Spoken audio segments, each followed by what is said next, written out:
Hello and welcome to my channel, the so-called travel expert. Today is our third day at Lake Como, and although it was bright and sunny, it was extremely windy. Quite a windy day today. You can see my hair blowing around. So today we will head out into Switzerland. It is a round trip to St. Moritz, so we will drive through one road and come back on the other way. Should be quite a scenic ride. So come join us and enjoy the travel with us. Here's a map showing our route, which was a 180-kilometer round trip. The most scenic parts of this route are the climb up the Maloja Pass to St. Moritz and the descent from Bernina Pass to Tirano. The drive alongside Lake Como itself was a beautiful experience, and the scenery got even better once you crossed into Switzerland. This interesting rock formation has been marked on Google Maps as the Kissing Rocks. After an hour's drive, we approached the Maloja Pass, which involved a steep climb of 1500 meters. So we are on our way to St. Moritz and we have just climbed up into Switzerland via the Maloja Pass. Have a look behind me. The snow is almost melted, but looks beautiful nevertheless.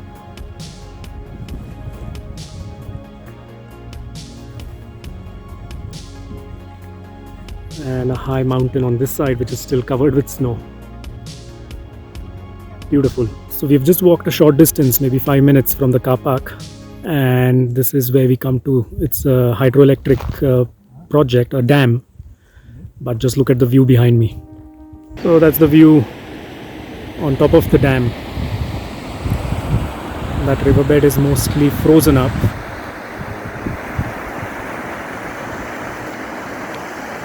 This is the other side of the dam. What a view.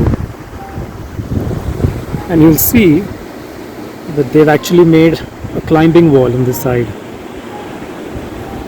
You know, all those pegs which have been put up on the wall, maybe some climbing club has put them up. After spending about half an hour enjoying the views, we decided to continue onwards towards St. Moritz. As we were now at a height of around 1800 meters and it was still early spring, the lakes were still frozen. But the views were marvelous nevertheless.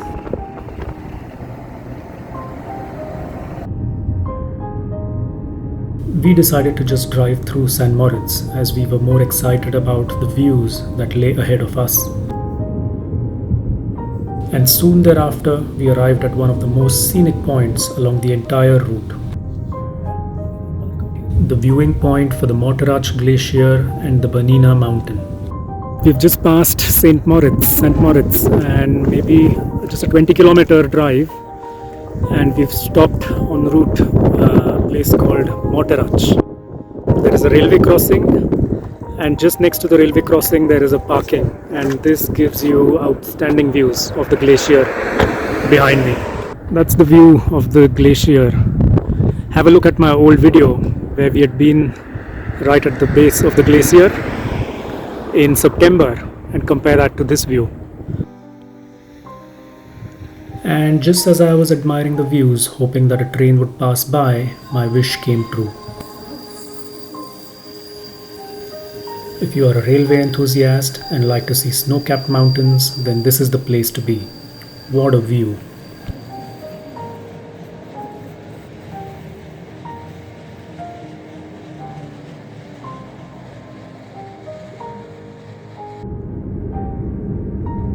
We continued onwards towards the Bernina Pass and the scenery got even more dramatic.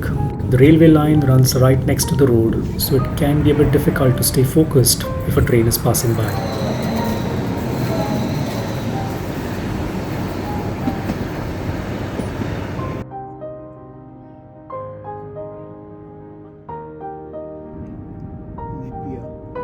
And soon thereafter, we reached the Bernina Pass, the high point of this route.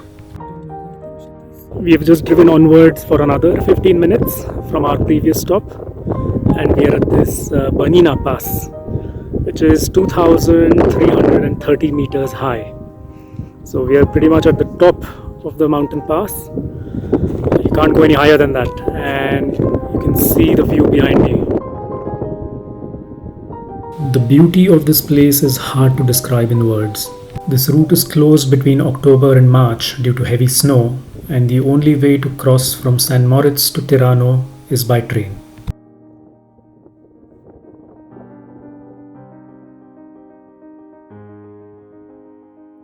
The Bernina Pass that you can see behind me, 2,330 meters, I think. So this is how high the road goes, and from this side it will now go downwards into Italy.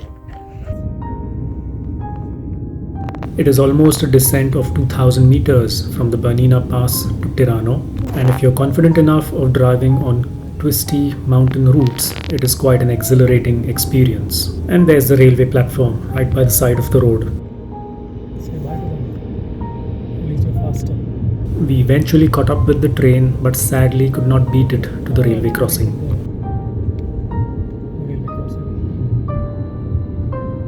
We were now close to Tirano, which is also the Switzerland-Italy border, and from here it was another 90-minute drive back to our holiday home at Menaggio. So that's it for this video. I hope you enjoyed it. Please like, share and subscribe. Thank you.